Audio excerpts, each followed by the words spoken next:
तर सगळ्यांचं पुन्हा एकदा स्वागत आहे सदैव क्लासेसमध्ये. आपण लोकभारती हिंदी रीड की हड्डी हा एक धडा घेत आहोत. खूप सुंदर असा धडा आहे बघा. यामध्ये काही पात्र आहेत. कौन-कौन से पात्र देखेंगे? यहाँ पे उमा है, यह एक सुशिक्षित युवती है। रामस्वरूप है उमा के पिताजी है। प्रेमा, प्रेमा कौन है? उमा की माँ है। शंकर एक युवक है, गोपाल प्रसाद उस शंकर के पिताजी है। रतन कौन है? तो रामस्वरूप जी का नौकर है।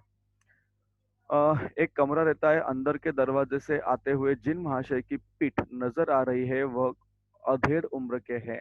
एक तख्त को पकड़े हुए कमरे से आते हैं, तख्त का दूसरा सिरा उनके नौकर ने पकड़ रखा है। ठीक है, चलो आगे जाएंगे, फिर आपको समझेगा कि क्या क्या इसमें है। लेखक है जगदीश चंद्र माथुर जी। रामस्वरूप, अबे धीरे धीरे चल, अब तख्त को उधर मोड़ दे। उधर तख्त के रखे जाने की आवाज आती है। इस समय आता है रतन। बिछा दे साहब। हाँ, बिछा दे। और क्या करेगा? हाँ, परमात्मा के यहाँ अक्ल बट रही थी तो तू क्या देर से पहुंचा? बिछा दूं साहब। और यह पसीना किस लिए आया है? रतन, तख्त बिछाना है। ही। ओके, रतन हंस रहता है। रामस्वरूप, और बीबी जी के कमरे में से हारमोनियम उठा ला और सितार भी ला, जल्दी ला। रतन जाता है और पति पत्नी तख्त पर दरी बिछाते हैं। प्रेमा आती है, लेकिन वह तुम्हारी लाडली बेटी उमा तो मुंह फुलाए पड़ी है। रामस्वरूप बेटा, क्या हुआ? तुम्हें तो कहा कि उसे ठीक ठाक करके नीचे लाना। रामस्वरूप कहता, अरे हाँ देखो, उमा से ये कह देना कि जरा करीने से आए।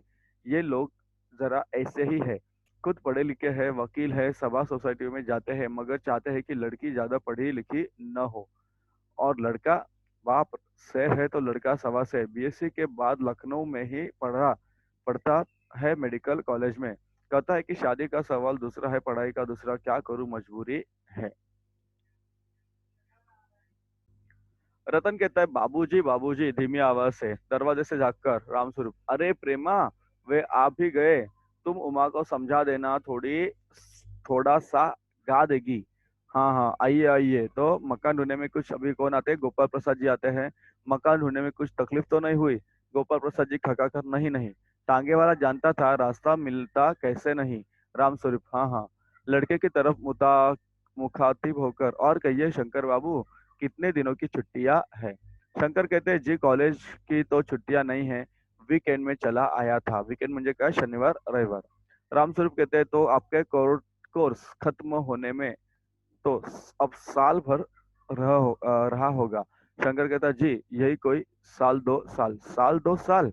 हाँ हाँ, एक एक आध साल का मार्जिन रखता हूँ। गोपाल प्रसाद अपनी आवाज और तरीका बोलते हुए, अच्छा तो साहब फिर बिजनेस की बातचीत हो जाए। रामस्वरूप, बिजनेस? ओह अच्छा अच्छा, लेकिन जरा नाश्ता तो कर लीजिए।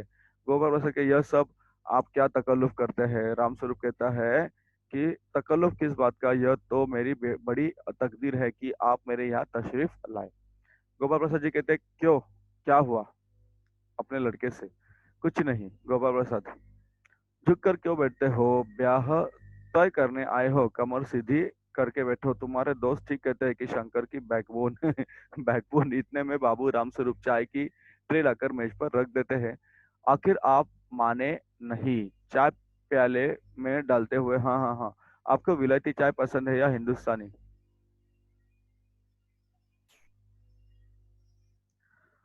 नहीं नहीं साहब, मुझे आधा दूध और आधी चाय दीजिए, और जरा चीनी भी ज्यादा डालिएगा। खंकर कर, सुना है सरकार अब ज्यादा चीनी लेने वालों पर टॅक्स लगाएगी। क्या लगाएगी? टॅक्स लगाएगी.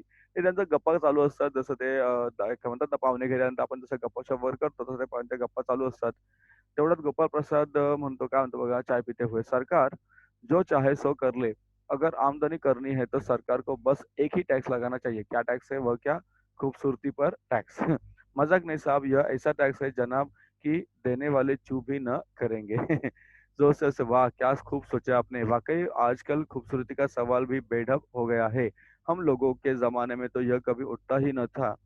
अभी देखिए, लीजिए, अभी तश्तरी म्हणजे चहा वगैरे संपवला त्यांचा। समोसा उठाते हुए, कभी नहीं साहब, कभी नहीं। रामस्वरूप कहते हैं, शंकर की तरफ मुद्दा, क्या आपका क्या ख्याल है शंकर बाबू? किस मामले में? यही कि शादी तय करने में खूबसूरती का हिस्सा कितना होना चाहिए? गोपाल प्रसाद कहता है बीच में, यह बात दूसरी है राम बाबू राम स्वरूप। मैंने आपस में आपसे पहले भी कहा कि लड़की का खूबसूरत होना निहायत जरूरी है, और जायजा तो जायजा मुझे क्या, जन्म पत्रिका तो मिल ही गया होगा। राम स्वरूप कहते जी, जायजे का मिलना क्या मुश्किल बात है, ठाकुर जी के चरणों में रख दिया, बस खुद ब खुद मिला हुआ समझिए। अभी गोपाल प्रसाद कहते लड़कियों को अधिक पढ़ने की जरूरत नहीं है, सिलाई पुराई कर ले बस। हाँ हाँ, ठीक है। अभी कौन बोलता है, मेज को एक तरफ सरकाएगा, फिर अभी, अरे जरा पान भिजवा देना। तो उमा पान की तस्करी अपने पिता को देती है। उस समय उसका चेहरा ऊपर को उठ जाता है और नाक पर रखा हुआ सुनहरी रिम वाला चश्मा दिखाई देता है। बाप और बेटे दोनों चौंक जाते हैं। चश्मा, अभी लड़की को चश्मा बोले तो सब टेंशन में आ जाते हैं कि लड़की को चश्मा। जी, वह पिछले महीने में इसने इसकी आंखें दुखने लगी थी, तो सो कुछ दिनों के लिए चश्मा लगाना पड़ रहा है। गोपाल प्रसाद कहते पढ़ाई वढ़ाई की वजह से तो नहीं है ना? हाँ, अस्पताल टेंशन आ रही और चष्मा आहे चष्मा कुठे लागतो? साहजिक आहे, लोकांना वाटतं चष्मा म्हणजे काय, पढ़ाई करने वाले बच्चों को ही चश्मा लगता है। नहीं साहब, वह तो मैंने अर्ज किया ना। हाँ ठीक है, बैठो बेटी। वहाँ रामस्वरूप, वहाँ बैठ जाओ उमा, उस तख्त पर अपने बाजे वाजे के पास। उमा बैठती है। गोपाल प्रसाद जी कहते हैं, चाल में तो कुछ खराबी है नहीं, चेहरे पर भी छवि है। हाँ, कुछ गाना बजाना सीखा है? जी हाँ, सितार भी और बाजा भी। सुनाओ तो उमा एक आध गीत सितार के साथ। उमा सितार पर मीरा का मशहूर भजन मेरे तो गिरिधर गोपाल गाना शुरू कर देती है। उसकी आंखें शंकर की झेपती सी आंखें से मिल जाती है और वह गाते गाते एकदम रुक जाती है। रामस्वरूप बोलता है, क्यों, क्या हुआ? गाने को पूरा करो उमा। नहीं नहीं साहब, काफी है, आपकी लड़की अच्छी गाती है।